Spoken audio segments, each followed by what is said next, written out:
வணக்கம். கரூரில் நடந்த பிரச்சார கூட்டத்தில் 39 பேர் பலியானதற்கு திரு விஜய் அவர்கள் மட்டுமே பொறுப்பேற்க வேண்டும். 39 உயிர்கள் பலி என்பது மிகவும் கொடுமையானது.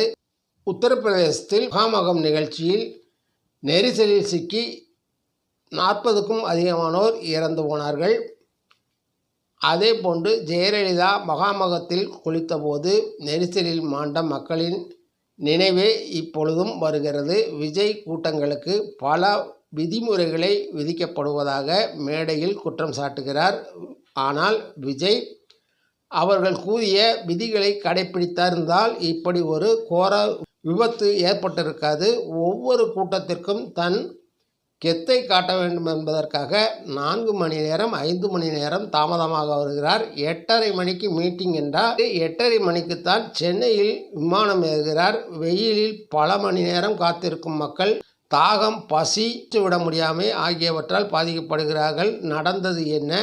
நாமக்கல்லில் பேசிவிட்டு 4 மணி நேரமாக மெதுவாக ரோட் ஷோ நடத்தி வருகிறார். ரோட் ஷோ நடத்த அரசு அனுமதிக்கவில்லை என்ற போதிலும் அதை செய்கிறார். அவர் வாகனத்துடன் ஆயிரக்கணக்கானோர் பின்தொடர்கிறார்கள். ஏற்கனவே கரூரில் பேசுகின்ற இடத்தில் நிற்க இடமில்லாமல் காலையிலிருந்து காத்திருந்த மக்கள் இவருடன் வந்த ஆயிரக்கணக்கானருடன் சேர்ந்து நெரிசல் அதிகமாகிறது. பற்றாக்குறைக்கு இவருடைய வாகனம் கூட்டத்தில் புகுகிறது.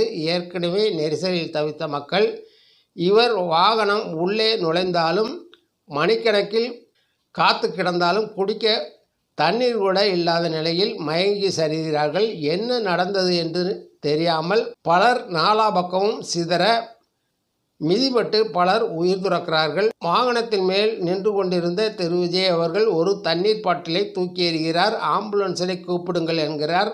வாகனத்திலிருந்து இறங்கி வேறு வாகனத்தில் என்ன நடக்கிறது என்பது கூட பார்க்காமல் பயந்து கொண்டு அந்த இடத்தை விட்டு ஓடி சென்னைக்கே சென்று விடுகிறார்.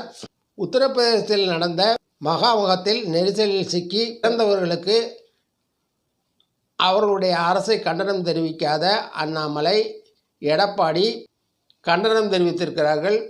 ஜெயலலிதாவால் இறந்தவர்களுக்கு எடப்பாடி ஏன் அன்று கண்டனம் தெரிவிக்கவில்லை? சம்பவம் நடந்தவுடன் கூட்டத்தை கூட்டி ஒவ்வொருவருக்கும் 10 லட்சம் நிவாரணம் என்று அறிவித்து ஒரு விசாரணை கமிஷனையும் அமைத்து மந்திரிகளையும் டாக்டர்களையும் செவிலியர்களையும் உடனடியாக கரூருக்கு அனுப்பி வைத்து அந்த நள்ளிரவில் கிளம்பி கரூர் பாதிக்கப்பட்டவர்களை கவனித்துக் கொள்கிறார்.